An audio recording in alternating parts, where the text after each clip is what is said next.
Hi, children. Praise the Lord. Welcome to day 4 of online VBS. I hope you guys are having lots of fun learning more about God in this online VBS. Let's start with a word of prayer. ప్రార్థించుకుందాము. ప్రార్థన అంటే దేవునితో మాట్లాడటం. So, అందరు కళ్ళు మూసుకోండి. Bow your heads and be in prayer. Dear Lord, thank you so much for day 4 of VBS. Thank you for this technology that we can use to gather together as your children to learn more about you, Lord, through our songs, through our lesson. Lord, bless each child that is watching, Lord, this online BBS, Lord, and help them to grow in you. Lord, help them to know, Lord, that you love them and you care for them. Lord, please be with us in this session. Lead us and guide us with your spirit. Committing all of us into your loving care, we pray with thanksgiving in Jesus' precious name. Amen. All right. So, let me ask you a few questions before we jump into our session. So, what is the theme verse of this online VBS? You're right. The verse is John 15:16. I have chosen you. Very good. You know what? I think it would be a great idea if you took a notebook and a pen and every day you would make a note of what day it is, what memory verse it is, what's the theme verse, what lesson did you learn, what songs you learned and what songs you sang, and also what craft you did, and you can stick it in that notebook. That way you can make a VBS booklet and you can remember it. Okay, so if you haven't already done that, go ahead, grab a notebook and start doing it right now. Okay, let's start off this day 4 by singing a few songs. You know, there's a verse in the Bible, Psalm 150,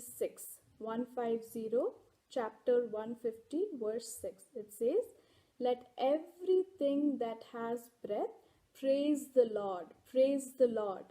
So do you have breath? Do you have life? Do I have life? Yes. So everybody who's alive, whose God has kept us alive, we need to sing God's praises. So let's do it through these songs. We are going to sing 2 songs today.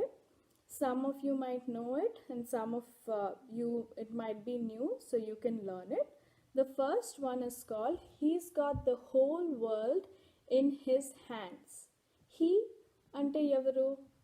Jesus Christ, God, దేవుడు. ఈ లోకమంతా చేతుల్లో ఉందంట. Especially during these times when we have coronavirus outside, everybody is living in fear, be it here in America or in India or elsewhere, anywhere in the world. Nobody has any idea what the cure for COVID-19 is, and they're living in fear. But we know that our God is in heaven. He's sitting on the throne. He is in control of everything, and we trust him.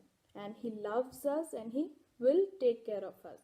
Especially little children like you. Jesus loves little children. So this song says that we are all, as babies, as brothers, as sisters, the whole world is in his hand. You know, God carved us in the palm of his hand and he has kept us close to himself. Nobody can pluck us out of his hand. So we need not worry about anything. So let's go ahead and sing this song along with Abby.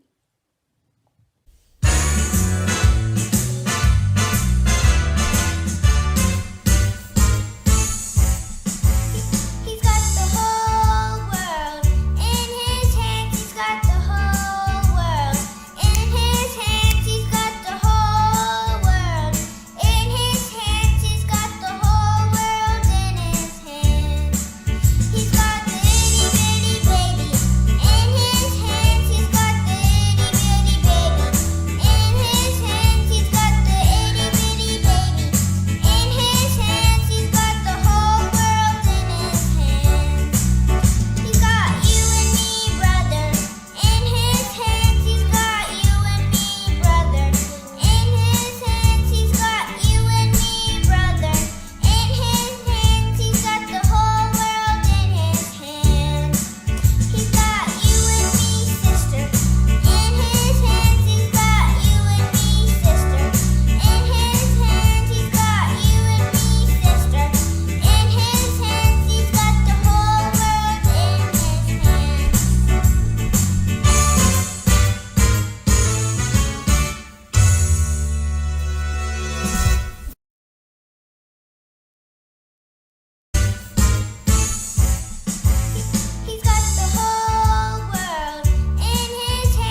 enjoyed that song, keep singing it throughout the day. And whenever you're scared, you can sing this song. So, second song, this song talks about Jesus, who is our good shepherd, and we are his sheep. And you know what?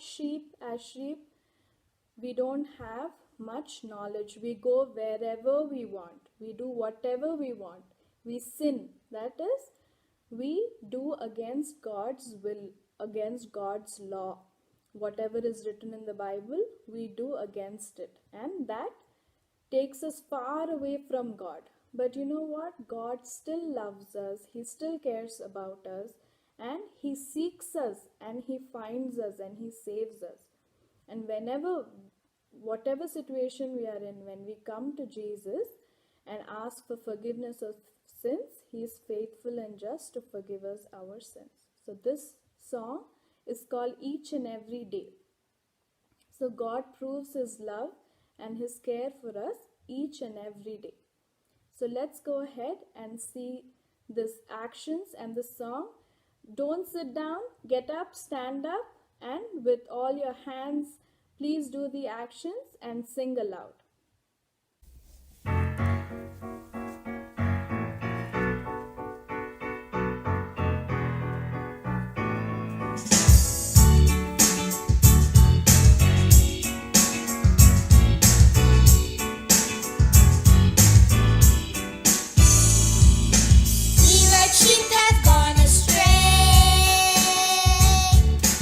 Everybody wants to go their own way.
Hope you had fun singing that song.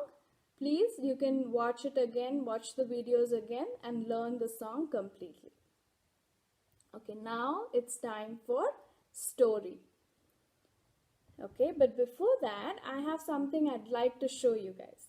It's my daughters and son. I have a 6-year-old daughter called Abby, the one that you saw in the videos singing, and another son called Daniel. He is 2 years old. So they have a lot of soft toys. Can you see? This is a lot, right? So I'm going to show you some of that. See, this is like a penguin. It makes some noise. These are some of Abby and Danny's favorite soft toys, and it's very special and important for them. And here's another kind of penguin, and here's a bunny, and here's a doggy. Danny loves this doggy. And here's an elephant that Abby had since her birth. I think Matthew gifted this to her.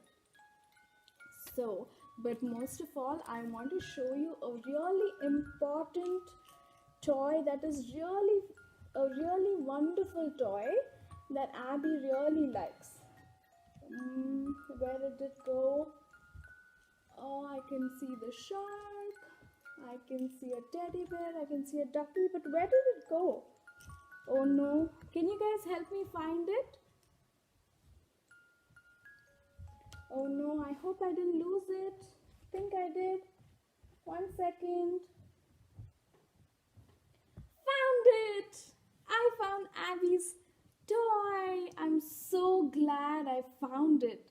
It's Abby's special Lambie toy, and it was with her since her birth. It was one of her first toys. And I'm so glad I found it.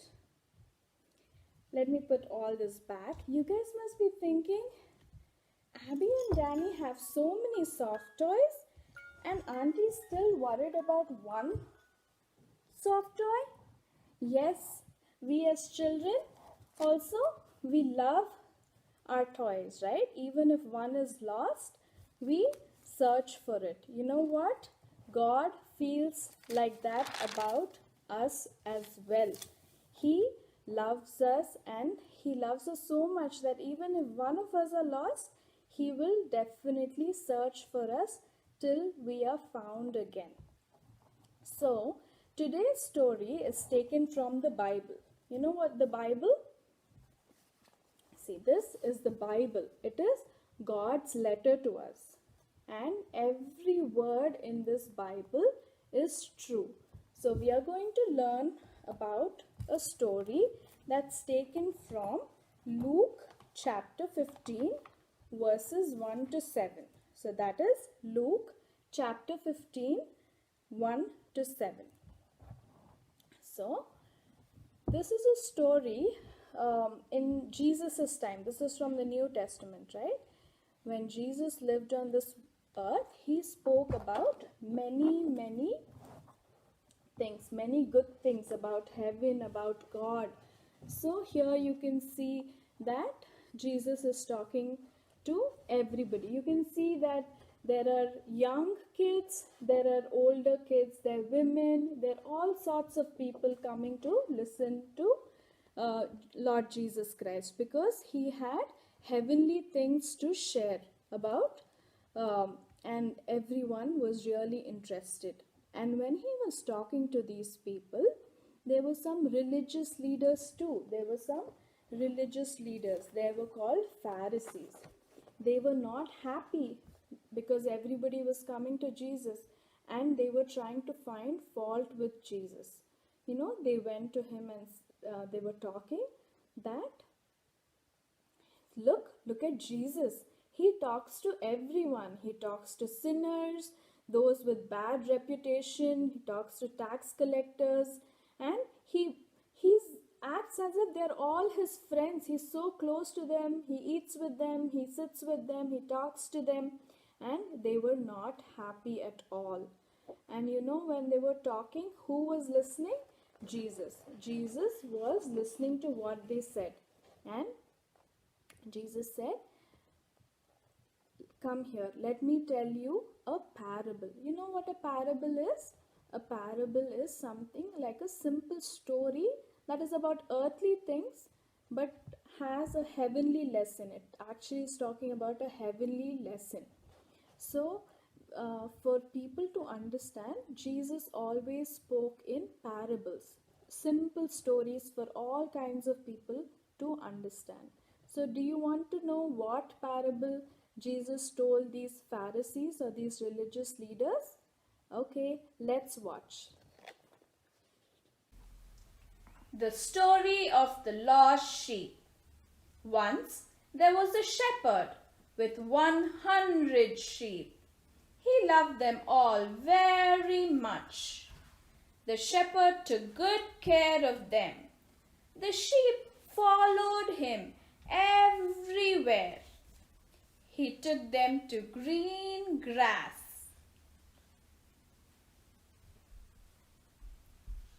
He took them to streams of fresh water.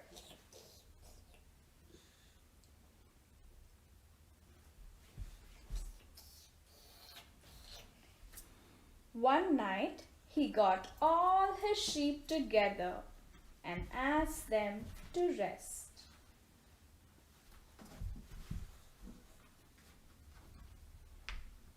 When all of them were resting, one small sheep slipped away. He went searching for green grass and yummy fruit. But he fell down into thorny bushes.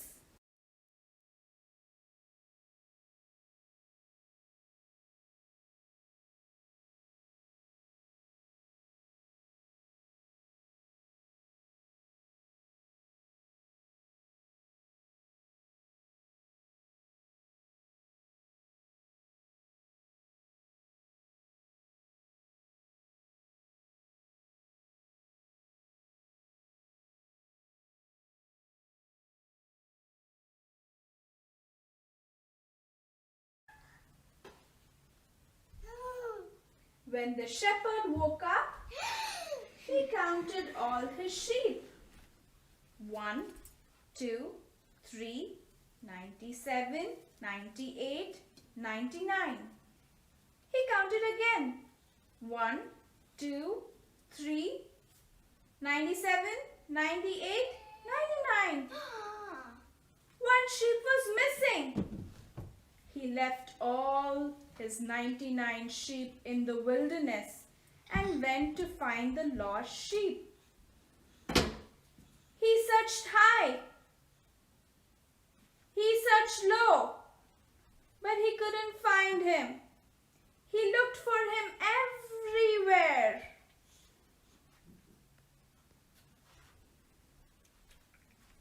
Until he found him fallen down in a thorny bush.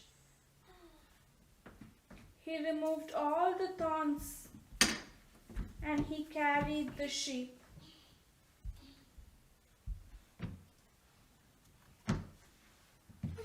He rejoiced because he found his lost sheep. When he got home, he called all his friends and neighbors and said, "Celebrate with me. I found my lost sheep." Okay, I hope you enjoyed that small play by Abby and Danny. Yes, the parable is about the lost sheep. There was a shepherd that cared about the lost sheep so much that he left his 99 other sheep and he went and he found that one sheep. And when he found that one sheep, he was very, very happy.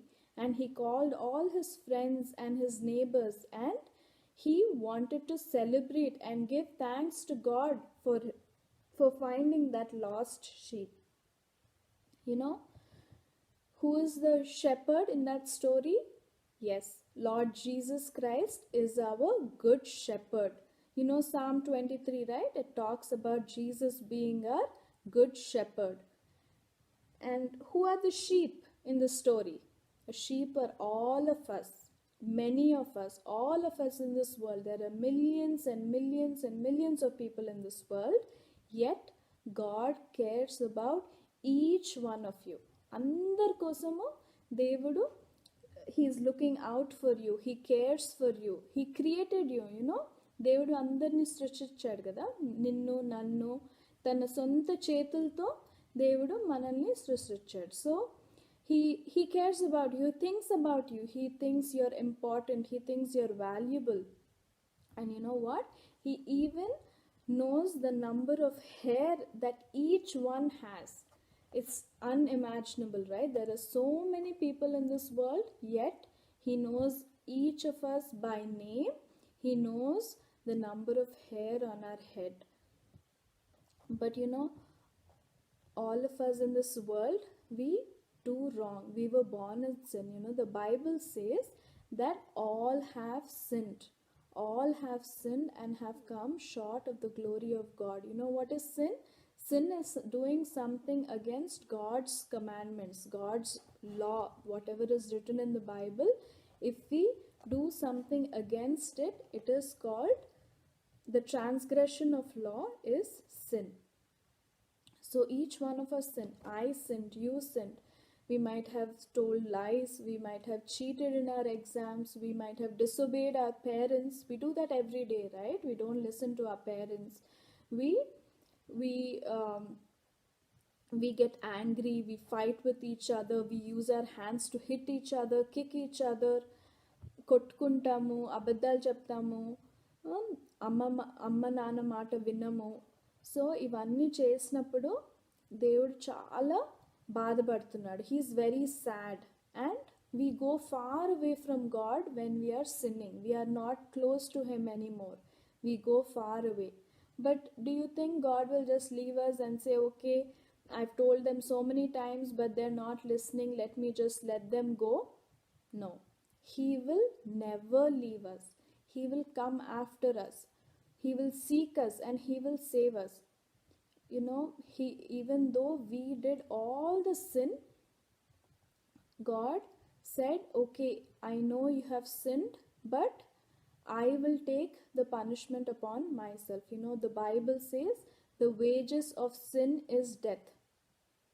So పాపం చేసినప్పుడు దానికి శిక్ష ఏంటి తెలుసా? మరణం. That is very serious, right? When we do some mistake here in the US, if we go beyond the speed limit, the cops catches, police పట్టుకొని జైల్లో వేస్తారు or fine కట్టమంటారు. So every mistake or wrong thing that we do against the law, we have a punishment. Like that, the Bible says, even for a small sin or a big sin, the punishment is death. But Jesus loved us so much that he came down to this world. He left heaven. He is the King of Kings and Lord of Lords. But he still left heaven and he came down and he said, I am going to take that punishment upon myself. See here, the Roman soldiers put him to death. We just celebrated Good Friday and Easter, right? He died on Good Friday, but he rose up again on the third day. And the Bible says, whoever confesses with their mouth that Jesus is Lord, they will be saved. Whoever believes in their heart that Jesus died for their sins, he rose up again on the third day, they will be saved. This is called salvation. All we have to do is believe in Lord Jesus Christ. Believe that Jesus loves us and he died for you and for me.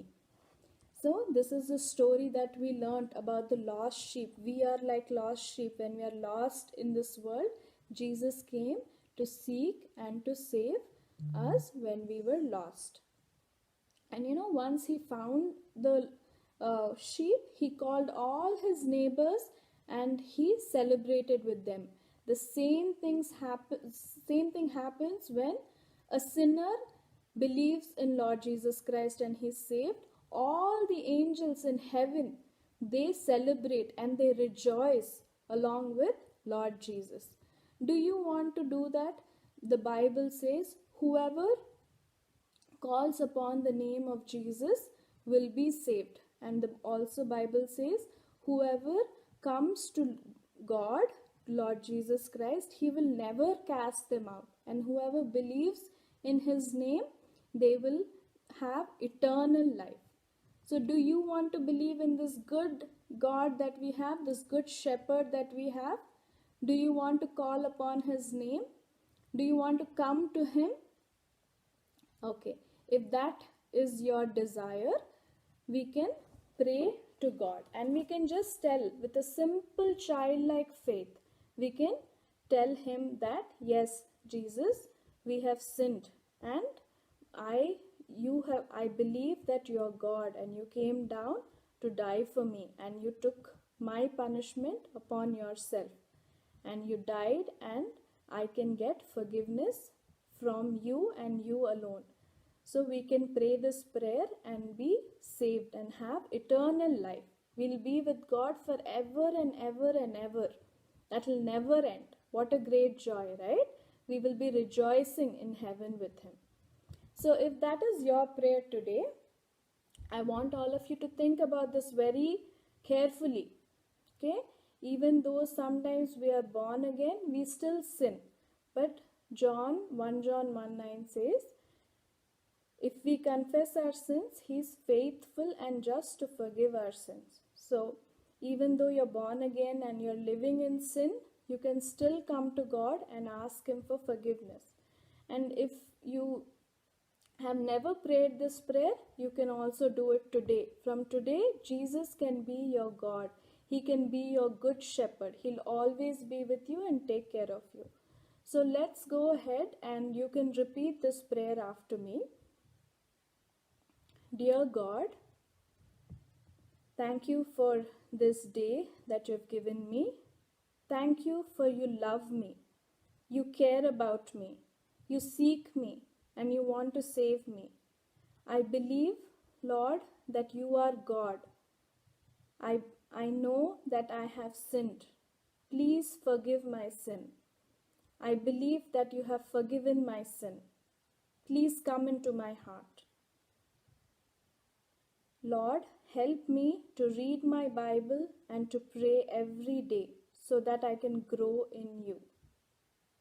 Help me to obey my parents and to obey your commandments. Lord, be with me and help me. As you have loved me, help me to love others also. Thank you, Jesus. In Jesus' name we pray. Amen. All right. Thank you, everybody. I hope you had a good time. Please remember this, and you can also go back and see the story again, see the play, look at the songs, and make sure that God is your good shepherd. Dear children, so today's lesson was the parable of the lost sheep, and this is your craft. Okay, I know that you're all home and you might not have access to a printer or anything, but this is very simple. So you can take a piece of paper, you can color it if you have a white piece of paper, and use your imagination, use your creativity, and use your drawing skills. You can look up pictures online ఏదైనా sheep or lamb picture తీసుకొని you can draw it out. I just printed it, but you can draw the lamb out and stick it on a cardboard paper or just a regular paper if you have, and then take some cotton balls and stick it on the lamb. Okay, so you have your cute little lamb here. And remember, you are the lamb, and who's the shepherd? Jesus Christ is our good shepherd. And you know the memory verse for today? Read it out. It's Luke 19:10. For the Son of Man has come to seek and to save that which was lost. So you can write your memory verse and make a nice card. And always remember, Jesus, who's the Son of Man, has come to seek and to save that which was lost. Luke 19:10. So let's close with a word of prayer. Thank you, Jesus, for this time that you've given us. Thank you, Lord, for bringing all these dear children to listen to your word. We pray, Lord, that this word takes deep root in their hearts and they might respond to this story of your great love towards us. Lord, when we were yet sinners, Lord, you came to seek and to save us. Lord, thank you for the great gift of salvation and eternal life that we can have in you. Lord, speak to each one of these children and Lord, help them to make this very important decision of their lives. Lord, committing all of them and the rest of the VBS into your loving care, we pray with thanksgiving in Jesus' precious name. Amen. All right. Praise the Lord. Have a good day. Bye. Praise Lord, children. ఈరోజు 4వ రోజు మనము VBSలో ప్రవేశించాం కదా. మరి closing lesson చెప్పుకునే ముందు చిన్న ప్రార్థన చేసుకుందాం. ప్రేమగల మా పరలోక తండ్రి, కృపగల దేవా, ఇన్ని రోజులు కూడా మాకు VBSలో సహాయం చేస్తూ వస్తున్నందుకు వందనాలు ప్రభా. మరి తండ్రి, ఈరోజు కూడా ప్రభా మీ సన్నిధిలోకి వస్తున్నాం తండ్రి. మీ రక్తం చేత విమోచించి నన్ను కూడా ప్రభా ఈ పరిచర్య కొరకే తండ్రి మీరు పిలుచుకున్నందుకు కూడా వందనాలు చెల్లిస్తున్నాం తండ్రి. ఈరోజు లెసన్లో కూడా ప్రభా మాకు తోడై ఉండండి. పిల్లల్ని మమ్మల్ని తండ్రి మరి దేవుని వాక్యంలో తండ్రి మరి సమృద్ధిగా పెంచి ప్రభా మీరు నాకు సహాయం చేసి మమ్మల్ని అందరినీ కూడా తండ్రి మీ కృపలో బంధించమని మమ్మల్ని మీ చేతులకు అప్పగించుకుంటూ యేసయ్య పేరు పెట్టుకొని ప్రార్థిస్తున్నాం తండ్రి. ఆమేన్. ఓకే, మనం ఈరోజు భక్త్ సింగ్ గారి జీవిత చరిత్ర, ఆయన చేసిన సేవ పరిచర్య గురించి చదువుకుంటున్నాం కదా క్లోజింగ్ లెసన్లో. అయితే దానికన్నా ముందు గలతీ 1:15 మళ్ళీ ఒకసారి చదువుకుందాం. ఆయనను తల్లి గర్భమునందు పడినది మొదలుకొని నన్ను ప్రత్యేకపరిచి తన కృపచేత నన్ను పిలిచిన దేవుడు నేను అన్యజనుల్లో తన కుమారుని ప్రకటింపవలనని. కాబట్టి తల్లి గర్భం నుంచి కూడా భక్త్ సింగ్ గారిని ఏర్పరచుకున్నారు దేవుడు. అలాగా దేవుడు పౌల్ని కూడా ఏర్పరచుకున్నాడని చూసాము. తర్వాత మనల్ని కూడా, నిన్ను ఇక్కడ కూర్చున్న ప్రతి ఒక్కళ్ళని నన్ను కూడా దేవుడు అలాగా ఈ గొప్ప సేవ కొరకే ఏర్పరచుకున్నారు. భక్త్ సింగ్ గారిని ఎలా ఏర్పరచుకున్నారు? ఆయన ఏ దేశంలో ఉన్నారని చెప్పాము? ఇండియా దేశంలో పంజాబ్లో అక్కడ జన్మించారు. చిన్నప్పటి నుంచి సిక్కులాగా పెరిగారు. చిన్నప్పటి నుంచి ఒకటే కళ రిపీట్ అవుతా ఉండేది. క్రైస్తవులను చాలా ద్వేషించి బైబిల్ని కూడా చింపేశారు. తర్వాత పై చదువులు చదువుకోవాలని చెప్పేసి హయ్యర్ ఎడ్యుకేషన్ కోసమని ఆయన ఇంజనీరింగ్ చదవటానికి అని చెప్పేసి ముందు మెడిసిన్ అనుకున్నా కూడా బయలుదేరారు. పాస్పోర్ట్ 1 monthలో రావాల్సిన పాస్పోర్ట్ మనకి ఇక్కడ ½ an hourలో కూడా వచ్చింది. తర్వాత లండన్ వెళ్ళిన తర్వాత అక్కడ ఆయన పూర్తిగా యూరోపియన్ లాగా, ఫారినర్ లాగా తయారైపోయారు. గడ్డము, సిక్ డ్రెస్ అవన్నీ కూడా తీసేశారు. తర్వాత మిస్ కెంప్ అని వాళ్ళ ఇంట్లో ఉన్నప్పుడు ఆమె ప్రేమ ద్వారా ఆయన ఆకర్షింపబడ్డారు. తర్వాత కెనడాకి వెళ్ళేటప్పుడు షిప్లో మొదటిసారి క్రైస్తవ ప్రార్థనకి వెళ్ళి అక్కడ మొదటిసారి మోకరించినప్పుడు ఆయన తెలియకుండానే యేసుప్రభు పేరు ఆయన నోట్లోంచి వచ్చింది. తర్వాత ఆయనకి బైబిల్ చదివినప్పుడు తను ఎంత పాపినో గ్రహించి ఆయన మారుమనసు పొందారు. తర్వాత ఒక మిషనరీ ఇంట్లో ఉన్నప్పుడు ఆయన ప్రార్థన చేసుకోవటము, దేవుని మీద ఆధారపడటం, దేవుని చిత్తం కనుక్కోవడం, ఇవన్నీ కూడా నేర్చుకున్నారు. తర్వాత బ్యాప్టిజం తీసుకున్నారు. తర్వాత వంట పనులు కూడా చేశారు. వంట పనుల్లో కూడా ప్రభు ఆ కూరగాయలు వాటితో పాటు తన మనుషుల్ని పోల్చుకుంటూ ఆయన ఇంప్రూవ్ చేసుకున్నారు. తర్వాత ఒకసారి పెద్ద సిలువ, ప్రకాశించే సిలువ ఇక్కడ ఇండియా దేశం మ్యాప్లో ఆయనకి కనపడింది. తన సేవ గురించి దేవుడు పంపిస్తున్నాడని తెలుసుకున్నాడు. దాని తర్వాత ఒకసారి ఆయన జేబులో బంగారు నాణ్యం కూడా దొరికింది. తల్లికి ఉత్తరం కొనుక్కోవడానికి, లెటర్ కొనుక్కోవడానికి కూడా ఆయనకి ఫారిన్ కవర్ కొనుక్కోవడానికి పైసలు లేక అలా కష్టపడిన రోజులు కూడా ఉన్నాయి. తర్వాత ఇంకా వాళ్ళ డాడీకి కూడా లెటర్ రాశారు కదా. లెటర్ రాసి నేను ఇలా క్రిస్టియన్ అయిపోయాను, నేను యేసుప్రభుని ఎంత అంగీకరించాను అని చెప్పేసి బైబిల్లోంచి చాలా రిఫరెన్సెస్తో ఆయన ఎందుకు క్రిస్టియన్ అయ్యాడు, ఎందుకు యేసుప్రభుని అంగీకరించాడు, ఎందుకు యేసుప్రభు అంటే ప్రేమ, ఇవన్నీ కూడా రాశాడంట.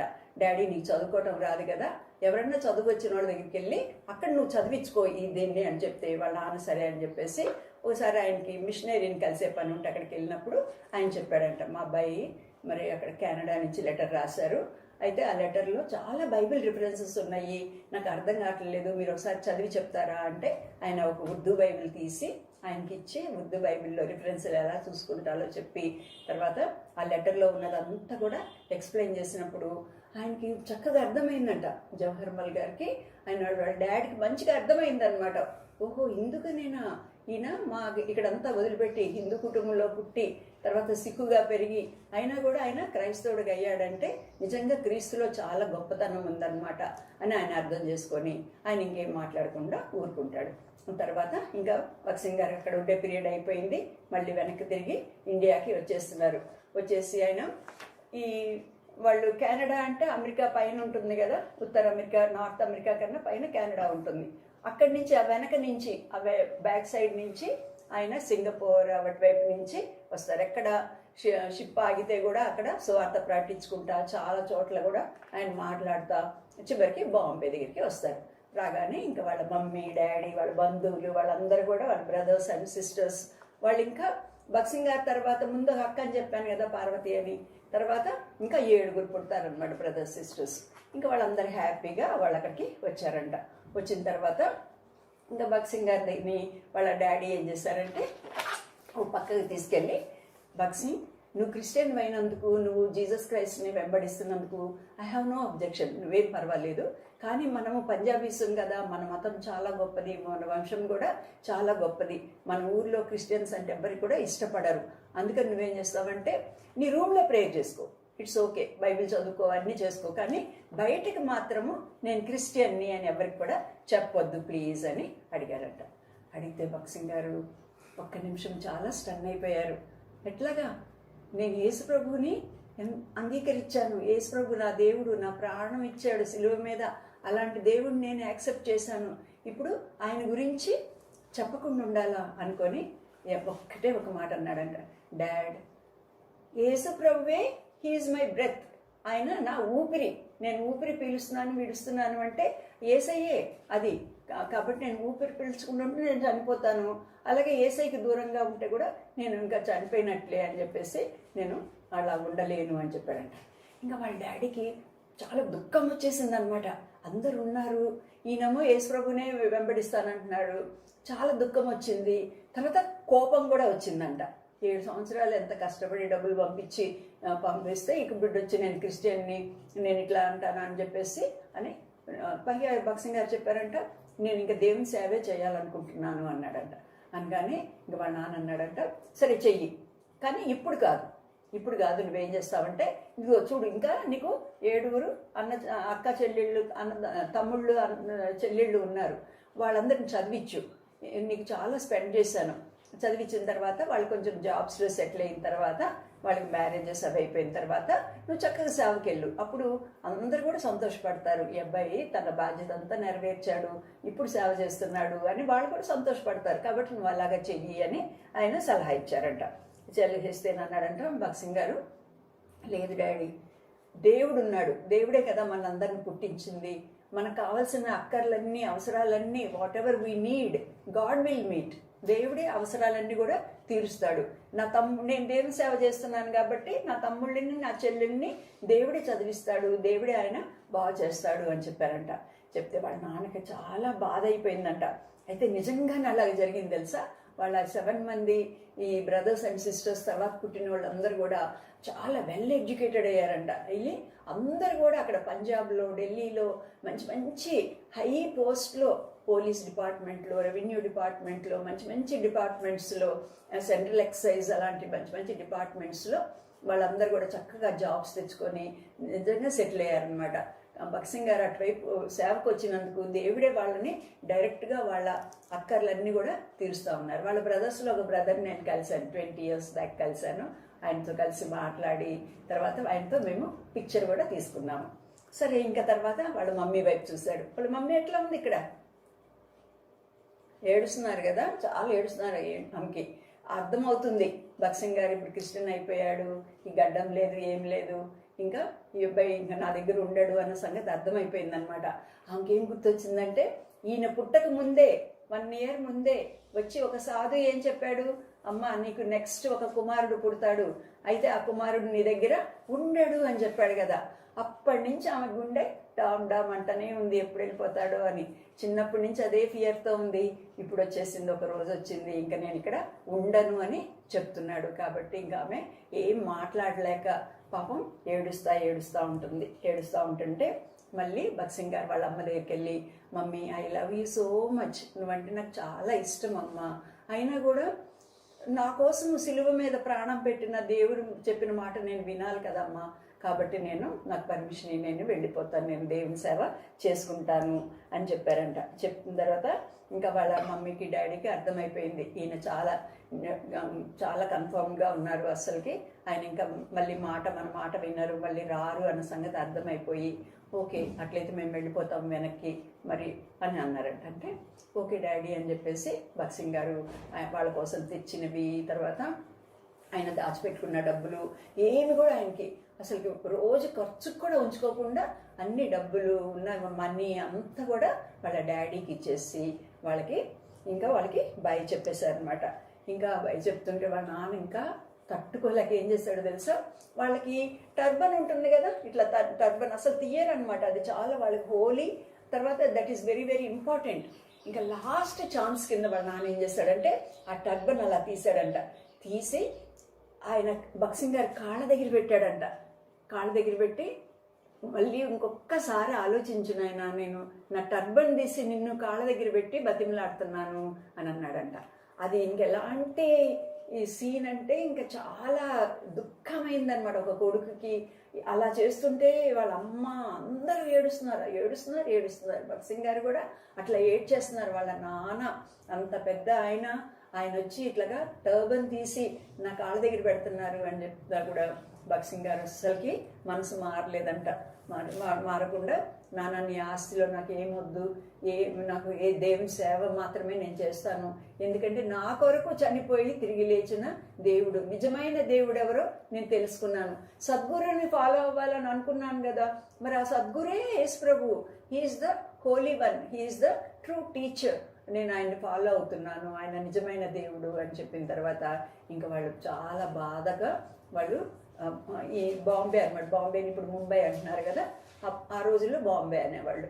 ఆ ముంబై రైల్వే స్టేషన్లో విక్టోరియా టెర్మినల్ అని ఉంటుంది అనమాట, ముంబై వీటీ స్టేషన్లో వాళ్ళందరూ కూడా ట్రైన్ ఎక్కి వాళ్ళు వెళ్ళిపోతుంటే వాళ్ళకి బై చెప్పేశాడు, ట్రైన్ వెళ్ళిపోయింది. ఇప్పుడు ఒక్కడే ఆయన తెచ్చుకున్న సూట్ కేసులతో ఆయన బట్టలతో అక్కడ నిలబడిపోయాడు అనమాట. నిలబడిపోయిన తర్వాత ఇంకా చాలా ఏడుపు వస్తుంది, అట్లా ఏడుస్తూనే ఉన్నారంట.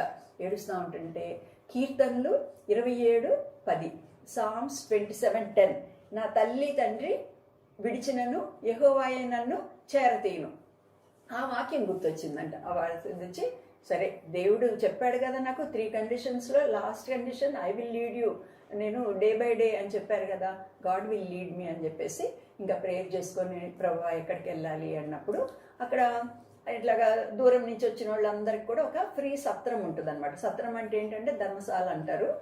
ఎవరన్నా స్ట్రేంజర్స్ పరదేశులు కానీ వచ్చినప్పుడు దానిలో కొద్ది రోజులు ఉండటానికి పర్మిషన్ ఇస్తారు. ఇక్కడ కూడా మనం ఎప్పుడన్నా హాస్పిటల్స్ అలా ఉంటే బయట ఇలాంటి ఫ్రీగా చిన్నవి కట్టించుతారనమాట. సరే అలాంటిది ఒకటి కనుక్కొని అక్కడికి వెళ్ళి ఆయన సామాన్ పెట్టుకొని అక్కడ ఒక 7 days ఉన్నాడు. ఇంకా 7 days అయిపోయింది, ఇప్పుడు ఏం చేయాలి, ఇంకా అక్కడ నుంచి ఖాళీ చేసి వెళ్ళిపోవాలి, ఉన్న పీరియడ్ అయిపోయింది అనమాట. ఇంకా అప్పుడు ఏం చేయాలా అని ఆలోచిస్తూ ఉండి ప్రేయర్ చేస్తూ ఉంటుంటే సడన్గా ఒక విషయం గుర్తొచ్చిందంట. ఏ విషయం అంటే, కెనడా కన్నా ముందు లండన్కి వెళ్ళారు కదా, లండన్లో ఒక ఫ్రెండ్ ఉన్నాడు. ఆ ఫ్రెండ్ ఆ యూకే పక్కనే స్కాట్లాండ్ అన్న దేశం ఉంటుందన్నమాట.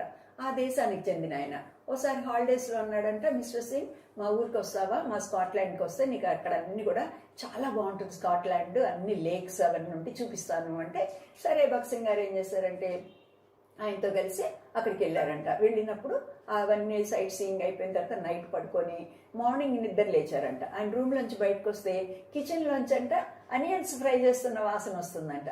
ఇదేంటి స్కాట్లాండ్ దేశంలో అనియన్స్ ఎవరు ఫ్రై చేస్తారు, మా ఇండియన్సే కదా చేసేది అనుకొని కిచెన్లోకి వెళ్తే అక్కడ ఒక మిషనరీ లేడీ ఉన్నారనమాట. ఆమె పేరు మ్యాక్లియస్. ఆవిడ మంచిగా నవ్వి హౌ ఆర్ యు అని అది ఇది పలకరించిన తర్వాత ఆవిడ చెప్పారంట, మేము కూడా నేను అనియన్స్ ఎందుకు చేస్తున్నానంటే మేము ఇండియాలో ఉన్నాము, ఇప్పుడు హాలిడేస్కి వచ్చాను, మళ్ళీ we're going back to India, మేము ముంబైలో ఉంటాము, అక్కడ ఎప్పుడైనా వస్తే రా, నాకు ఇండియన్ రెసిపీస్ అంటే నాకు ఇష్టము, అందుకని నేను అది చేస్తున్నాను అని ఆవిడ చెప్పారంట. ఎప్పుడూ జరిగింది అది, some years back, more than 5 years back. అక్కడ ముంబైలో ఉన్నప్పుడు భగత్ సింగ్ గారికి ఆ సంగతి గుర్తొచ్చింది. ఓ ఇక్కడ ఆవిడ మిస్సెస్ మ్యాక్లియస్ ఉన్నారు కదా, రమ్మని చెప్పారు కదా అని చెప్పేసి ఇక జ్ఞాపకం చేసుకొని ఎక్కడ పనిచేస్తారు ఆయన అని చెప్పేసి ఆయన ఒక విల్సన్ కాలేజ్ అని ఒక కాలేజ్ ఉంటే ఆ కాలేజీలో ముంబైలో ఆయన ప్రొఫెసర్కి పనిచేస్తారు. అడ్రస్ కనుక్కొని అక్కడ అంతా కూడా వెళ్తారనమాట. అక్కడికి వెళ్ళి కనుక్కున్న తర్వాత ఇక్కడ ఎవరు మిస్సెస్ మ్యాక్లియస్ ఉన్నారా, విల్సన్ కాలేజీలో ప్రొఫెసర్ కదా వాళ్ళ హస్బెండ్, అవన్నీ ఎంక్వైరీ చేస్తారు. ఎంక్వైరీ చేస్తే వాళ్ళు చెప్తారు ఈ మ్యాక్లియస్ మేడం వాళ్ళు మళ్ళీ బ్యాక్ టు స్కాట్లాండ్ వెళ్ళిపోయారు, వాళ్ళు ఇప్పుడు ఇక్కడ లేరు, వాళ్ళు వెళ్ళిపోయారు అని చెప్పేసి చెప్తారు. చెప్తే అరే ఇన్ని సంవత్సరాలు గడిచిపోయింది కదా, ఈ టైంలో వాళ్ళు వెళ్ళిపోయారనమాట అనుకొని ఇంకా ఆయన వెనక్కి తిరిగి వెళ్ళిపోవటానికని రెడీ అయ్యారంట. రెడీ అయ్యి వెనక్కి అలా వెళుతూ ఉన్నప్పుడు అక్కడ వాచ్మెన్ చెప్పాడంట, అయ్యా ఆయన లేడు కానీ వాళ్ళ ఫ్యామిలీ వెళ్ళిపోయారు కానీ వాళ్ళ ప్లేస్లో ఇంకొకళ్ళు వచ్చారు, మరి ఇంత దూరం వచ్చారు కదా వాళ్ళని కలుస్తారా అని అడిగారంట. చూసారా, దేవుడు ఏదో ఒక రకంగా ఏర్పాటు చేస్తూనే ఉన్నారు. అక్కడి నుంచి కూడా ఎంతో మందిని భగత్ సింగ్ గారి గురించి ఆయన సేవ గురించి సిద్ధపరుస్తూ ఉన్నారనమాట. సరే చెప్పగానే ఆయన సరే ఇంత దాకా వచ్చాను, వాళ్ళెవరు కొత్త వాళ్ళు నాకు తెలియదు, సరే వచ్చాను కాబట్టి let me talk to them అని చెప్పేసి వెళ్ళారంట. వెళ్ళిన తర్వాత అక్కడ మిస్టర్ వార్నర్ అని ఒక ఆయన కలిశారంట. మిస్టర్ వార్నర్ తర్వాత రోజుల్లో భగత్ సింగ్ గారికి వార్నర్ గారికి మంచి ఫ్రెండ్షిప్ అయ్యి ఇద్దరు కలిసి చాలా బాగా సేవ చేయడానికి దేవుడు అది ఆ కొంచెం పరిచయం వాడుకున్నాడు అనమాట. తర్వాత ఆయన చెప్పారంట, ఆయన ఇట్లకి నేను క్రిస్టియన్ అయ్యాను, నేను సిక్ని, పంజాబ్ నుంచి వచ్చాను, అవన్నీ చెప్పిన తర్వాత ఓకే మీరు భలే మంచి టైంలో వచ్చారు, ఇప్పుడు ఈస్టర్ టైం కదా, ఈస్టర్ టైంలో కరెక్ట్గా ఏప్రిల్ నెలలోనే వచ్చారనమాట. ఈస్టర్ టైంలో ఇక్కడ చాలా మీటింగ్స్ జరుగుతాయి, మేము చర్చ్లో కాకుండా వేరే ప్లేసెస్కి వెళ్ళి అక్కడంతా కూడా మీటింగ్స్ పెడతా ఉంటాము, కాబట్టి మీరు మాకు ఆ మీటింగ్స్లో మీరు మాట్లాడచ్చు అని చెప్పేసి అక్కడికి మాట్లాడటానికి అక్కడంతా కూడా తీసుకెళ్లేవాళ్ళంట. కాబట్టి భగత్ సింగ్ గారు చక్కగా వాళ్ళతో మాట్లాడి దేవుని వాక్యం అట్లంతా చెప్తా ఉన్నారు. అంతేకాకుండా ఎక్కడ ఉంటున్నారంటే ఐ హ్యావ్ నో రూమ్ అని చెప్తే ఓకే నేను ఒక ఏర్పాటు చేస్తాను అని చెప్పేసి వాళ్ళ మెథడిస్ట్ చర్చ్లో వెనక కాంపౌండ్లో ఒక రూమ్ కూడా అకామిడేషన్ కూడా ఇచ్చారంట. ఇచ్చిన తర్వాత అక్కడ ఒక బిషప్ గారికి పరిచయం చేశారంట. ఇప్పుడు నెక్స్ట్ ఇంకొక ఆయన వస్తున్నాడు, బిషప్ బ్రాడ్లే అని, ఆయనకి పరిచయం చేస్తే ఆయన కూడా ఈయనతో చాలా కైండ్గా ఉంటా మంచిగా మాట్లాడుతూ ఉన్నారంట. అక్కడ అలాగా ముంబైలో ఎవ్వరు లేని చోట అక్కడ రైల్వే స్టేషన్లో ఉన్నప్పుడు దేవుడు ఒక ఇన్ చూపించాడు, సత్రం లాంటిది, ఫ్రీ అకామిడేషన్ ఇచ్చారు. అక్కడి నుంచి ఎవరో తెలియని వ్యక్తుల ద్వారా దేవుడు అలాగా డోర్లు తెరుస్తా సహాయం చేస్తూ ఉన్నారనమాట. తర్వాత అక్కడ సేవ చేస్తూ ఉన్నారంట. ఈలోపుగా ఏమైందంటే కనపడిన వాళ్ళందరికీ దేవుని గురించి చెప్పటము అట్లంతా కూడా చేస్తూ ఉన్నారనమాట. చేస్తూ ఉండి ఇంకెవరి మీద ఆధారపడేవాళ్ళని కాదంట. రోడ్డు మీద ఎవరైనా కనపడితే మీకు యేసు ప్రభువు గురించి చెప్తాను అంటే కొందరు వినేవాళ్ళు, కొందరేమో వద్దు అనేవాళ్ళు, కొందరు బాగా నచ్చితే కొంచెం టీ ఇచ్చేవాళ్ళు, రండి షాప్లోకి వెళ్ళి టీ షాప్లో మాట్లాడుకుందాము అని చెప్పేసి. అలాగా ఆ టీతోనే ఒక రోజంతా బతకటము అట్లంతా కూడా చేసినా కూడా చాలా సంతోషము భగత్ సింగ్ గారికి ఉంటా ఉండేది. సడన్గా కరాచీ నుంచి ఒక ఉత్తరం వచ్చింది. కరాచీలో వాళ్ళ పెద్ద అక్క ఉంది కదా పార్వతి అని, ఆమె కరాచీలో ఉంటుందన్నమాట. ఇప్పుడు ఈ కరాచీ, లాహోర్ అన్నీ కూడా పాకిస్తాన్లోకి వెళ్ళిపోయినాయి. అప్పుడు అందరం కలిసి ఉండేవారు రోజుల్లో. సరే అక్కడ ఉండగానే ఆమె లెటర్ రాసి, ఏంటి నాయన తమ్ముడు నువ్వు వచ్చావంట కదా అక్కడి నుంచి కెనడా నుంచి, నన్ను చూడటానికి రావా, నువ్వు రా అని పిలిచిందంట. పిలిస్తే అప్పుడు ఈ బ్రాడ్లే బిషప్ ఉన్నారు కదా ఆయన చెప్పారంట, నాకు మా అక్క దగ్గర నుంచి ఇన్విటేషన్ వచ్చిందంటే నేను ఐ విల్ గో దేర్ అని చెప్తే, సరే వెళ్ళండి మీరు అని చెప్పేసి ప్రేయర్ చేసి వాళ్ళు ఏం చేశారంటే, మీరు అక్కడికి వెళ్ళిన తర్వాత నేను ఒక అడ్రస్ ఇస్తాను, మిస్టర్ గ్రే అని ఒక అమెరికన్ ఉంటారు, ఆయన్ని కలవండి మీరు అని చెప్పి పంపించారంట. పంపిస్తే సరే అక్కడి నుంచి ఈయన బయలుదేరి మళ్ళీ కరాచీ వెళ్ళిపోయాడు. కరాచీ వెళ్ళిన తర్వాత ఇంకా వాళ్ళ అక్కకి తెలియదు. వాళ్ళ అక్క అనుకుంటుంది ఈ క్రిస్టియన్ అయిన సంగతి, వాళ్ళ అమ్మోళ్ళందరూ ఏడ్చి వెళ్ళిపోయిన సంగతి వాళ్ళ అక్కకి తెలియదు అనమాట. అయితే తను అనుకుంటుంది ఆయన ముంబైలో ఉండి భక్సింగ్ గారు పెద్ద ఇంజనీర్ అయ్యారు కదా, ఏదన్నా మంచి జాబ్ చేసుకుంటా ఉన్నారేమో అని అనుకుంటుంది అనమాట. సరే ఈయన వెళ్ళిపోయిన తర్వాత కాసేపు మాట్లాడుకున్నారు, అంత అయిన తర్వాత నేను బయటకు వెళ్తాను అని చెప్పేసి భక్సింగ్ గారు వెళ్ళి అక్కడ మిస్టర్ గ్రేని కలిశారంట. అయితే మిస్టర్ గ్రే అన్న ఆయన అక్కడ పెద్ద సూపర్నెంట్ అనమాట. అక్కడ మెథడిస్ట్ చర్చెస్ వాటన్నిటికి పెద్ద సూపర్నెంట్, చాలా బిజీగా ఉన్నారు. అయినా కూడా ఇట్లాగా బిషప్ బ్రాడ్లే పంపించారు అంటే ఆయన మాట్లాడి ఏమన్నాడు, ఎక్కడి నుంచి వచ్చారు అది ఇది అడిగేసి, ఓ మీరు ఇండియన్ కదా, అట్లయితే ఒక పని చేయండి, మా దగ్గర ఒక షాబాజ్ అని, రెవరెండ్ షాబాజ్ అని ఇండియన్ పాస్టర్ ఉన్నారు, you go and meet him అన్నాడంట. 2 మాటలే మాట్లాడాడు అనమాట, ఓ గో అండ్ మీట్ హిమ్ అని. అని చెప్పగానే ఇంకా భక్సింగ్ గారు డిస్కరేజ్ అయిపోయారంట. వాళ్ళందరూ మంచిగా మిస్టర్ వార్నర్ వాళ్ళందరూ నాతో చాలాసేపు మాట్లాడి నాకు అకామిడేషన్ ఇచ్చి అన్నీ చేశారు. ఈయనమో 2 minutes మాట్లాడి గో అండ్ మీట్ మిస్టర్ ఈయన షాబాజ్ అని చెప్తున్నారు, మా పాస్టర్ని ఇండియన్ పాస్టర్ని కలవమని చెప్తున్నారు అనుకొని ఏం చేస్తుందంటే కోపం వచ్చేసి ఇంకేంట్లో కలిసేది ఆయన్ని, వెళ్ళిపోతాను అని చెప్పేసి వెళ్ళిపోతున్నారంట. గేట్ దగ్గరికి వెళ్ళగానే దేవుడు మాట్లాడాడంట, భక్సింగ్ ఎందుకంత గర్వం నీకు, ఇండియన్ పాస్టర్ని కలవమంటే నీకు ఏమైంది, go back, go and meet him అని యేసే చెప్పారంట. చూసారా పిల్లలు, పరిశుద్ధాత్మ దేవుడు అడుగడుగున అట్లాగా నడిపిస్తాడు. మనం కొన్నిసార్లు మిస్టేక్స్ చేయబోతుంటే చేస్తే కూడా వాటిని రెక్టిఫై చేసి he bring us back to his fold.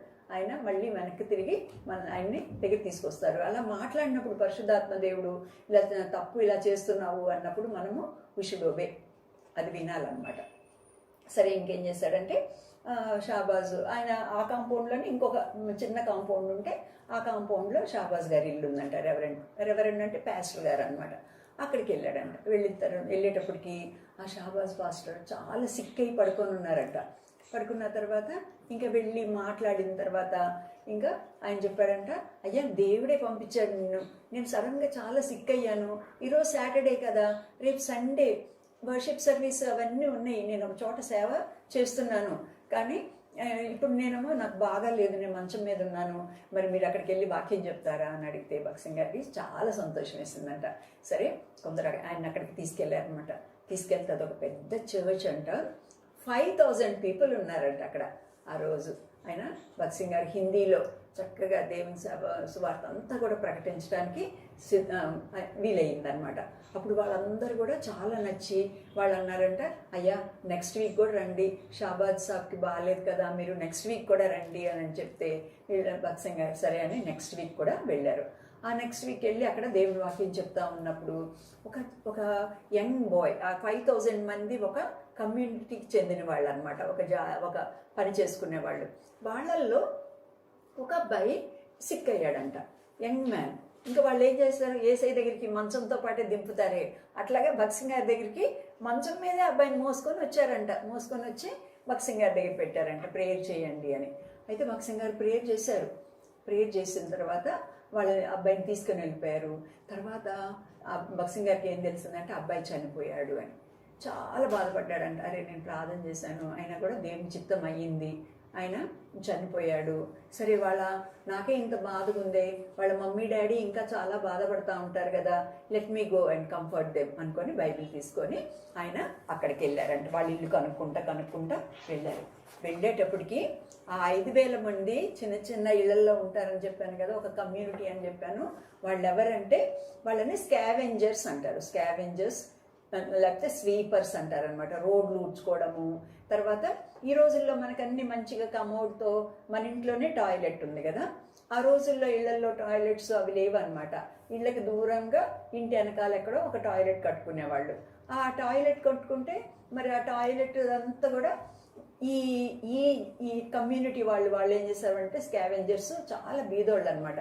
వాళ్ళు వెళ్ళి దాన్ని చీపురుతో ఎత్తి దాన్ని ఒక బకెట్లో వేసుకొని ప్రతి ఇంటికి వెళ్ళటము, అలాగా బకెట్లో వేసుకోవటం, అట్లా వేసుకుంటూ వెళ్ళిపోయి వాళ్ళు వేరే చోట ఎక్కడనో దాన్ని అక్కడ డంగిల్లో అక్కడెక్కడో పడేసేవాళ్ళు అనమాట.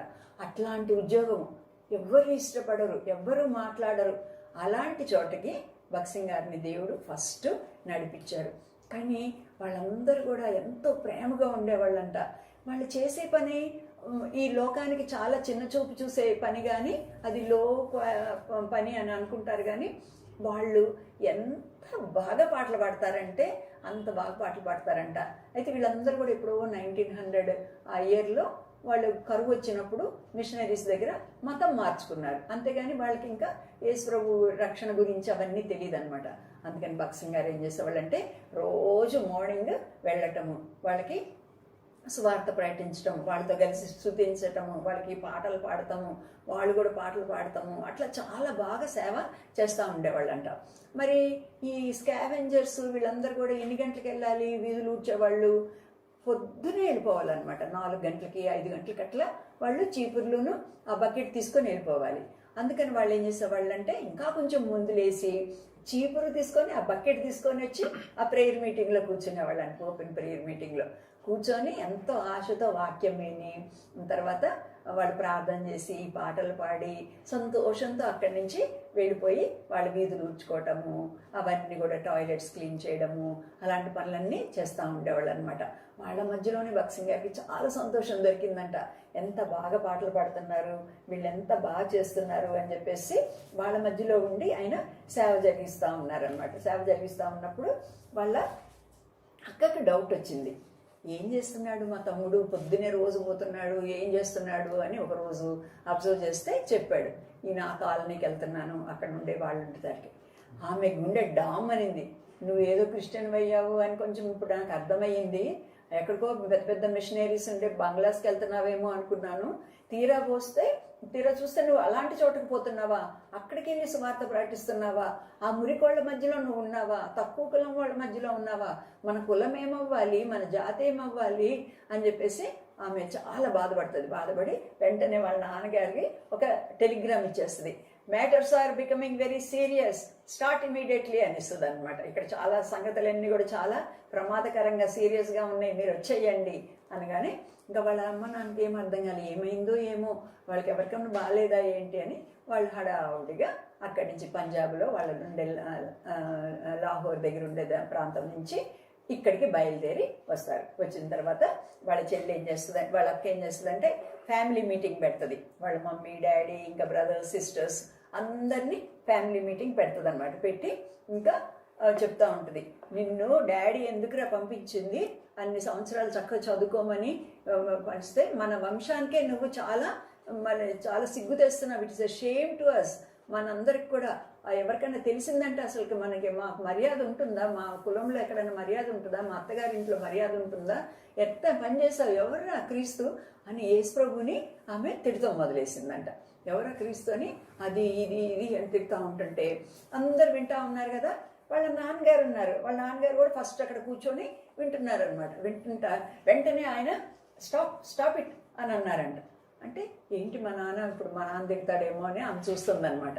చూస్తుంటే ఆయన చెప్తున్నారు, ఎందుకు నీ తమ్ముడిని ఏమన్నంటే తమ్ముడిని అని కానీ ఆ క్రీస్తుని మాత్రం ఏమను బాబు, జీసస్ క్రైస్ట్ని మాత్రం ఏమనకు. అసలు నీకు ఏం తెలుసని జీసస్ క్రైస్ట్ గురించి నువ్వు ఆయన గురించి ఎన్ని మాటలు అంటున్నావు, నేను బైబిల్లో కొన్ని మాటలు చదువుతాను అని ఆయన ఉర్దూ బైబిల్ తీసుకొని న్యూ టెస్టిమెంట్ ఉంటే దాని నుంచి తీసి యేసు ప్రభు నేనే మార్గము సత్యము జీవము, ఆయన అది చేశాడు, కుంటి వాళ్ళకి కాళ్ళు ఇచ్చాడు, ఇలాంటి మంచి మంచి అన్నీ కూడా చదువుతున్నాడంట. చదువుతుంటే వాళ్ళ అక్కకి చాలా కోపం వచ్చిందంట. డాడ్ నిన్ను ఎందుకు పిలిచింది ఇక్కడికి, వాడికి ఏమైనా బుద్ధి చెప్తావు అని నేను ఆ మతం నుంచి వెనక్కి తీసుకొస్తావని నేను అనుకుంటే నువ్వు ఇప్పుడు నాకే మళ్ళీ మా ఇంట్లో బైబిల్ చదువుతున్నావు, వాక్యాలన్నీ కూడా యేసు ప్రభుని గురించి నువ్వు ప్రచారం మొదలు పెట్టావా అనిందంట. అనేటప్పటికి ఇంకా ఎవ్వరు ఏం మాట్లాడలేకపోయారు. మొత్తము ప్రోగ్రామ్ అంతా కూడా క్యాన్సిల్ అయిపోయింది. వాళ్ళ భక్సింగ్ గారిని మార్చే ప్రయత్నాలన్నింటిని కూడా ఇంకా అక్కడే ఆగిపోయినాయి అనమాట. ఆగిపోయి ఇంకా వాళ్ళు లేచి వాళ్ళ మమ్మీ డాడీ ఇంకా సిస్టర్స్ బ్రదర్స్ అందరు కూడా వెళ్ళిపోయారంట. అట్లాగా దేవుడు వాళ్ళ డాడీలో కొంచెంగా ఆయన ఒక వర్క్ స్టార్ట్ చేశారనమాట. మన హృదయాల్లో కూడా దేవుడు అలాగే చేశాడు కదా. మనం ఎన్నోసార్లు వాక్యం వింటా ఉన్నాము. ఏదో ఒక రోజు ఆ వాక్యం మన హృదయంలో పనిచేసింది. యేసుప్రభు నిజమైన దేవుడు అని మనము తెలుసుకోగలిగాం. ఎంత మంచి రోజు కదా, యేసుప్రభు నిజమైన దేవుడు, నా పాపాల కోసం చనిపోయాడని మనం అంగీకరించిన రోజు. ఎందుకంటే ఆ రోజు పరలోకంలో భగత్ సింగ్ గారిని ప్రతి సిచ్యుయేషన్లో, ఆయన వెళ్ళిన ప్రతి విపత్కరమైన పరిస్థితుల్లో, బ్యాడ్ సిచ్యుయేషన్లో కూడా భగత్ సింగ్ గారిని దేవుడు ఆయన వాగ్దానం చొప్పున కాపాడుతా, నేను ఏర్పరచుకున్నాను కదా, నేనే చూసుకుంటాను నిన్ను అని చెప్పేసి కాపాడుతూ ఉన్నారు. సరే, వాళ్ళ డాడీ మళ్ళీ బ్యాక్ వెళ్ళిపోయిన తర్వాత అక్కడ ఉంటా ఉన్నప్పుడు పంజాబ్లో కొన్ని ముఖ్యమైన పట్టణాలు ఉన్నాయన్నమాట. అమృత్సర్ అని ఉంది. అమృత్సర్లో ఒక గోల్డెన్ టెంపుల్ అని ఒక మంచి టెంపుల్ ఉంటుందన్నమాట. అక్కడ అందరు కూడా చాలా ఇష్టంగా వెళ్ళి అక్కడ సేవ చేస్తూ ఉంటారు. ఈ గురు నానక్ శిష్యులు, వీళ్ళు సిక్ మతస్థులు అందరూ కూడా అక్కడికి వెళ్తూ ఉంటారు. కాబట్టి ఈయన కూడా అప్పుడప్పుడు అక్కడ ఏం చేస్తాడు అంటే ఆ టెంపుల్ దగ్గరికి వెళ్ళేవాళ్ళంట. వెళ్ళినప్పుడు అక్కడ ఒక పెద్ద బావి ఉందంట, ఒక పెద్ద వెల్ ఉందన్నమాట. ఆ వెల్కి 84 స్టెప్స్ ఉన్నాయంట. 84 స్టెప్స్. వాళ్ళకి ఏం నమ్మకం అంటే 6 అందరికి కూడా ఒక్కొక్క మెట్టు మీద ఒకసారి నిలబడి వాళ్ళ చాంటింగ్ ఏదన్నా ఉంటుంది కదా, వాళ్ళు మాట్లాడే ప్రేయర్స్ 84 టైమ్స్, మళ్ళీ సెకండ్ స్టెప్కి వచ్చి మళ్ళీ 84 టైమ్స్ అదే ప్రేయర్ చేయాలి. మళ్ళీ థర్డ్ స్టెప్ మీద దిగి మళ్ళీ 84 చేయాలి. అలా దిక్కుంటా కిందకి వెళ్ళి వస్తే మనకి మోక్షం దొరుకుతుంది, తర్వాత మనకి సాల్వేషన్, రక్షణ దొరుకుతుంది అని వాళ్ళు నమ్మేవాళ్ళంట. నమ్మి వాళ్ళు ఏం చేసేవాళ్ళంటే అలాగే చాలామంది చేస్తూ ఉండేవాళ్ళు. ఇప్పుడు భగత్ సింగ్ గారి డాడీ కూడా ఆయన చాలా ప్రాబ్లమ్స్లో ఉన్నాడనమాట. కోర్టు కేసులు అవన్నీ వచ్చి హైకోర్టు కేసుల్లో ఇరుక్కొని అసలుకి చివరికి భగత్ సింగ్ గారికి అప్పుడు లెటర్ కూడా రాయలేకపోయినంత బిజీ అయిపోయి చాలా దిగుల్లో, డిప్రెషన్లో ఉన్నారు. సరే, నాకు ఎక్కడైనా రక్షణ దొరుకుతుందేమో అని చెప్పేసి పాపం ఆయన ఆ వయసులో, అప్పటికే ఆయనకి 70 క్రాస్ అయిపోతాయి, 72 ఇయర్స్. అప్పుడు ఆయన ఒక్కొక్క మెట్టు మీద 84 టైమ్స్ ఆ ప్రేయర్ చేసుకుంటా అవన్నీ సక్సెస్ఫుల్గా మంచిగా కంప్లీట్ చేస్తారంట. చేసినా కూడా ఆయనకి ఏమి జాయ్ రాలేదు, సంతోషం రాలేదు, సమాధానం రాలేదు. ఆయనకి ఏమి కూడా మంచిగా అయినట్లు కూడా ఏమీ అనిపించలేదన్నమాట. కనీసం కొంచెం హృదయంలో భారం కూడా తగ్గలేదు. ఆయన చాలా బాధపడతా ఉండేవాడు. అంటే నేను కూడా ఇంత చేస్తున్నాను కదా, నాకు ఏం దొరకటం లేదే అని. సరే, ఒక రోజు ఏమైందంటే సండే రోజు ఆయన ఏదో పని మీద అలా వెళుతా ఉన్నారంట. వెళుతూ ఉంటే అక్కడ ఒక పెద్ద చర్చ్ ఉందంట. ఆ చర్చ్ ముందు నుంచి ఆయన వెళ్ళాలన్నమాట. కరెక్ట్గా ఆ చర్చ్ దగ్గరికి వచ్చేటప్పటికి అప్పుడే బెల్స్ అవి కొట్టి వాళ్ళు చర్చ్ సర్వీస్ స్టార్ట్ చేస్తారు కదా, చర్చ్ సర్వీస్ స్టార్ట్ చేస్తారంట. చేయగానే ఆయన చర్చ్ వైపు ఇలా చూసినప్పుడు ఆయనకి ఒక బ్రైట్ లైట్, చాలా బ్రైట్ అనమాట, మంచి వెలుగు. ఎలా వెలుగు అంటే దగదగ మెరిసిపోయే వెలుగు ఆ చర్చ్ మీద అంతా ఉన్నట్లు అలా వెలుగు కనపడిందంట. వెలుగు కనపడగానే ఆయన చాలాసార్లు అట్టే వెళ్తూ ఉన్నారు. ఫస్ట్ టైం అలాంటి లైట్ చూసినప్పుడు ఆయనకి చాలా ఒక విధమైన సంతోషము, దేవుణ్ణి చూసేసినట్లు అలాంటి పీస్ అండ్ జాయ్ ఆయనకు వచ్చేసిందంట. వచ్చి ఎప్పుడైతే ఆ లైట్ కనపడిందో ఆయన తెలియకుండానే Lord you are my saviour, Lord you are my saviour అని గట్టిగా అరిచారంట. యేసు ప్రభువా, నీవే నా రక్షకుడివి, నీవే నా రక్షకుడివి అని ఆయన అరిచారనమాట. అరిచినప్పుడు ఆయనకి ఎప్పుడైతే ఆ లైట్ కనపడిందో, ఎప్పుడైతే ఆయన నువ్వే నా రక్షకుడివి, యు ఆర్ మై సేవియర్ అని లార్డ్ అని అన్నప్పుడు హృదయంలో ఒక జాయ్ కలిగిందంట. ఎంత సంతోషం కలిగిందంటే ఏంటో భారం అంతా తొలగిపోయినట్టు, అంత లైట్గా అయిపోయినట్లు, ఇంకా సంతోషం అంతా చెప్పలేనంత సంతోషంతో హృదయం అంతా కూడా పొంగిపోయిందంట. గబగబా ఇంటికి వచ్చారంట. ఇంటికి వచ్చిన తర్వాత 10 సంవత్సరాల నుంచి కోర్టులో పోరాడుతున్నారు. ఆయన బిజినెస్ మ్యాన్ కదా, ఆ బిజినెస్ కో పార్ట్నర్ ఉంటారు కదా, ఆ కో పార్ట్నర్ ఈయన్ని మోసం చేశారనమాట. చేస్తే ఈయన కోర్టుకి వెళ్ళారు. సరే, ఆ కోర్టులో అంతా నడుస్తూ ఉంది 10 సంవత్సరాల నుంచి. ఆ కోర్టుకి ఫీజులు కట్టడానికి లాయర్లకి చాలా డబ్బులు పోయినాయి. ఇంట్లో మనశాంతి లేకుండా పోయింది. ఇంకా అందరి మీద ఏంటి ఇట్లా చేశారు నన్ను అని చెప్పేసి ఆయన చాలా బాధ కూడా పడతా ఉండేవాళ్ళు. అలాగా ఆయన ఆ పరిస్థితుల్లో ఉన్నప్పుడు ఆయన ఏమైందంటే ఈ వెలుగు కనిపించింది. వెలుగు కనిపించిన తర్వాత ఆయన ప్రభువుని రక్షకుడిగా ఆ రోజే నువ్వే నా రక్షకుడు అని అంగీకరించాడు. ఇంకా ఆ 10 సంవత్సరాల నుంచి ఇన్ని కాగితాలు, కోర్టు పేపర్లు ఉంటే ఇంకా నాకు అక్కర్లేదు, ఈ డబ్బులతో వచ్చే సమాధానం కాదు ఇది, నాకు ఈ కోర్టు కేసు పోయినా ఉన్నా నాకేం పర్వాలేదు, I don't want these papers అని చెప్పేసి ఆ పేపర్లన్నీ ఇట్లా చింపేసేసి అవన్నీ కూడా ట్రాష్లో పడేసేసాడంట, అన్ని డస్ట్బిన్లో అవన్నీ కూడా పడేసేసాడంట. పడేసి చాలా సంతోషపడ్డాడంట. అయితే కరాచీ నుంచి వస్తా భక్సింగ్ గారికి ఒకసారి రాయాను ఇంటికి, అప్పుడు రావద్దన్నాను ఇంటికి, అయితే ఇప్పుడేదో రమ్మంటున్నాను రా అని చెప్పేసి వెళ్ళిపోయారనమాట. ఇప్పుడు మళ్ళీ అది గుర్తొస్తుంది, అబ్బాయి వస్తే ఎంత బాగుంటుంది అని. తర్వాత అప్పుడు భక్సింగ్ గారు ఇంటికి వస్తారు. ఇంటికి వచ్చిన తర్వాత వాళ్ళు కరాచీకి నుంచి మళ్ళీ వీళ్ళుంటే ప్లేస్కి వస్తారనమాట, సర్గోదా. అక్కడికి వచ్చిన తర్వాత అక్కడ దగ్గరలో వచ్చున్న వాళ్ళందరూ కూడా ఇంకా భక్సింగ్ గారికి అప్పటికే చాలా పేరు వచ్చిందనమాట. ఇక్కడ ఆయన ప్రభువుని చూశాడు, ప్రభు స్వరం విన్నారు, ఆయన సిక్కు మతస్థుడైన కూడా యేసు ప్రభుని నమ్ముకున్నాడని మాట అందరికీ తెలిసిపోయి ఆ ఊర్లో వాళ్ళు కూడా పిలిచారంట. పిలిచి జవహర్ మల్ గారు అబ్బాయి యేసు ప్రభుని నమ్ముకున్నాడు అని చెప్పేసి ఆ చర్చి వాళ్ళు పిలిచి మాకు కూడా వాక్యం చెప్పయ్యా అంటే భక్సింగ్ గారు అక్కడ ఆ రోజు వాక్యం చెప్పి సంతోషంగా ఇంటికి వచ్చారు.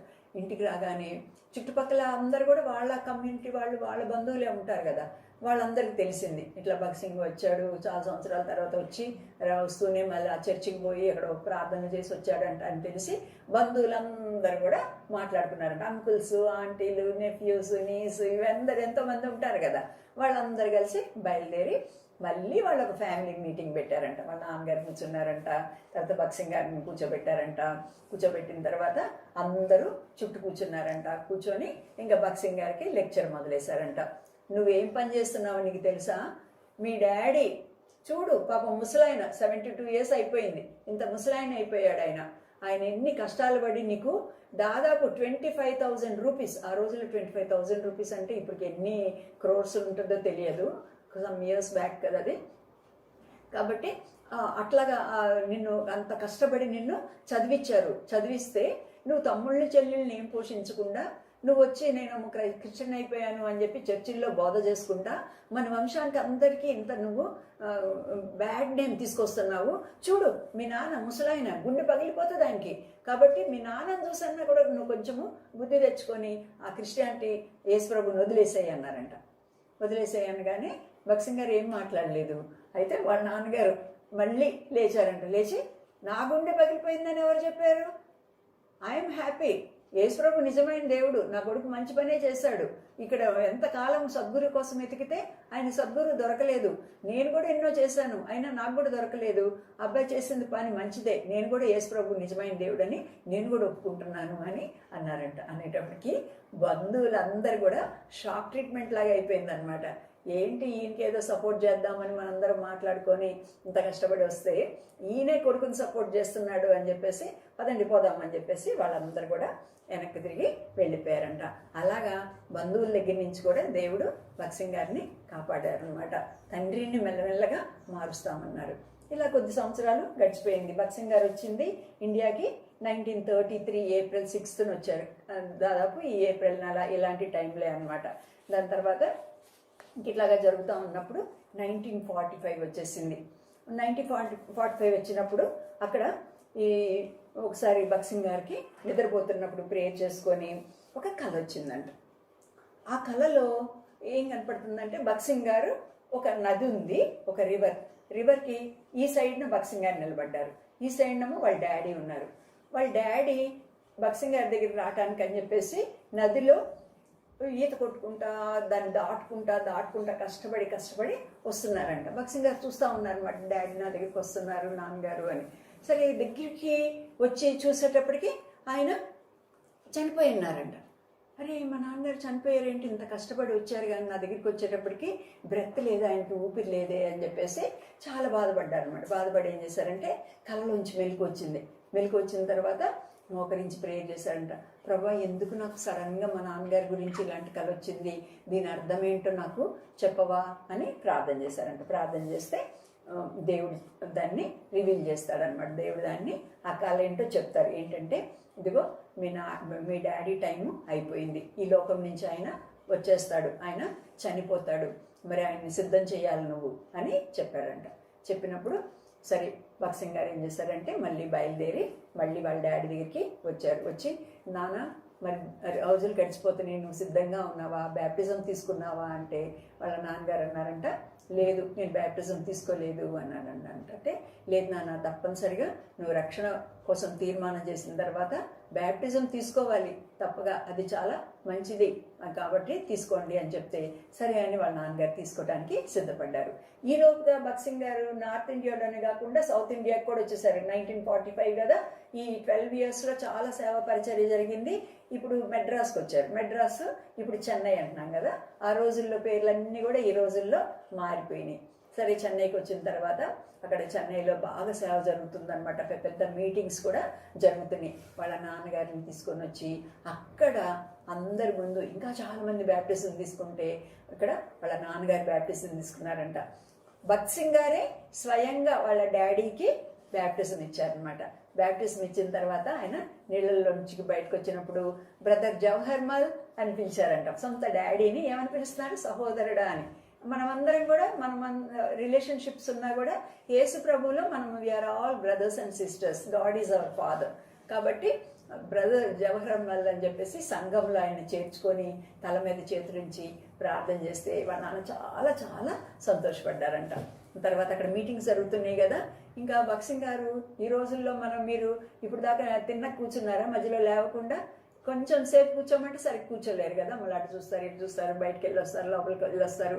ఆ రోజుల్లో భగత్ సింగ్ గారు ఒకే ఎట్ ఏ స్ట్రెచ్ ఒక 6 hours 5 hours అట్లా వాకింగ్ చెప్పేవాళ్ళంట. అలా మీటింగ్ జరుగుతూనే ఉంటుంది అనమాట. ఎవరు అట్లా లేవకూడదు, అటు తిరగకూడదు ఇటు తిరగకూడదు, అలా కూర్చున్న వాళ్ళు కూర్చోవాలి.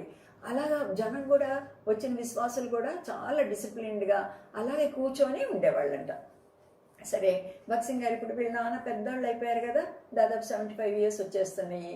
అందుకని చెప్పేసి వాళ్ళ మీటింగ్ ముందు వాళ్ళ డాడీ దగ్గరికి వెళ్ళి అన్నారంట, డాడ్ ఇదో నా మీటింగ్ చాలా లేట్ అవుతుంది, నువ్వు పెద్దోడివి, నువ్వు కూర్చోలేవు అంతసేపు, అందుకని నువ్వు పైన రెస్ట్ తీసుకో, చివరిలో రా, చివరిలో వచ్చి చివరి ఆశీర్వాదం అప్పుడు లాస్ట్ మెసేజ్కి అలా నువ్వు రా నాన్న అంటే వాళ్ళ డాడీ అన్నారంట, why I need full blessing from the beginning to end I will be there అని చెప్పాడంట. నాకు పూర్తి ఆశీర్వాదం కావాలి, అందుకని నేను మొదటి నుంచి చివరి వరకు కూడా కూర్చుంటాను అన్నాడంట. డాడ్ నీకేమన్నా కుర్చీ అట్లాగా అరేంజ్ చేయనా అంటే లేదు లేదు అందరూ ఎలా కూర్చుంటే నేను కూడా అలాగా కూర్చుంటాను అన్నారంట. డాడ్ మరి ఒకవేళ మధ్యలో నీకు నీరసం వస్తుందేమో, ఏజ్ గురించి చెప్తున్నాను డాడ్, కాబట్టి ఏం చేస్తామంటే నా రూమ్కి వెళ్ళి పైకి వెళ్ళి మధ్యలో కొంచెం తినేసి లేకపోతే ఒక టీ కానీ పాలు కానీ ఏమన్నా తాగేసి మళ్ళీ వచ్చి కూర్చో అంటే లేదు లేదు నాకు ఏమొద్దు నేను ఇలాగే కూర్చుంటాను అని చెప్పేసి వాళ్ళ నాన్నగారు సంతోషంతో చాలా పెద్దోళ్ళు అయితే కూడా అలాగే కూర్చొని దేవుని వాక్యాన్ని ఆశతో ఆసక్తితో ఆయన విన్నారంట. అలాగా దేవుడు భగత్ సింగ్ గారికి ఇట్లాగా సహాయం చేశారనమాట. తర్వాత ఇంకా వాళ్ళ నాన్నగారు చనిపోయారు. ఇప్పుడు మళ్ళీ ఇంకొక 20 సంవత్సరాలు అయిపోయింది. 1965 వాళ్ళ మమ్మీ 88 years, చాలా ఓల్డ్ అయిపోయింది. వాళ్ళ అమ్మ గురించి కూడా భగత్ సింగ్ గారికి భారం వచ్చిందంట. భారం వచ్చి మళ్ళీ అమ్మ దగ్గరికి వెళ్ళారు. అన్ని చోట్ల తిరుగుతున్నారు అన్నమాట భగత్ సింగ్ గారు. మళ్ళీ మమ్మీ దగ్గరికి వెళ్ళి అమ్మ నువ్వు పరలోక పెద్దగా అయిపోయావు, పరలోకపు పిలుపు కోసం నువ్వు రెడీగా ఉన్నావా, are you ready, are you at peace with God అని అడిగారంట. అడిగితే వాళ్ళ అమ్మ ఏంటంట, లేదు నాయన నేను సిద్ధంగా లేను, నేను ఇప్పుడు నిన్ను నా కొడుకులాగా చూడటం లేదు, నేను ఒక సద్గురులాగా ఒక బోధకుడిలాగానే నేను చూస్తున్నాను, ఎందుకంటే నువ్వు నిజమైన దేవుడిని కనుక్కున్నావు, ఆయన నీకు సద్గురు అయ్యాడు, నాకు కూడా ఆ సద్గురుని నువ్వు చూపించు అని చెప్తే వాళ్ళ అమ్మ దగ్గర కూర్చొని మళ్ళీ బైబిల్ అంతా వాక్యం చెప్పి వాళ్ళ అమ్మ చేత కన్ఫెషన్ ప్రేయర్ కూడా చేయించారంట. యేసయ్య నేను పాపిని, నా హృదయంలోకి రా, నా పరలోక రాజ్యంలో నా పేరు రాయి, ఇవన్నీ కూడా ఆమె చెప్పినప్పుడు ఆమె ఎంతో విశ్వాసంతో ఆ ప్రార్థన చేసిందంట. ప్రార్థన చేసిన తర్వాత కొద్ది కాలానికి ఆమె చనిపోయింది. అంటే ప్రభులో మహిమలోకి పిలువబడింది. అసలు ఎంత పీస్ఫుల్గా నెమ్మదితో విశ్రాంతితో ఆమె చనిపోయి ఆమె ప్రభు దగ్గరికి మహిమలో చేర్చబడింది.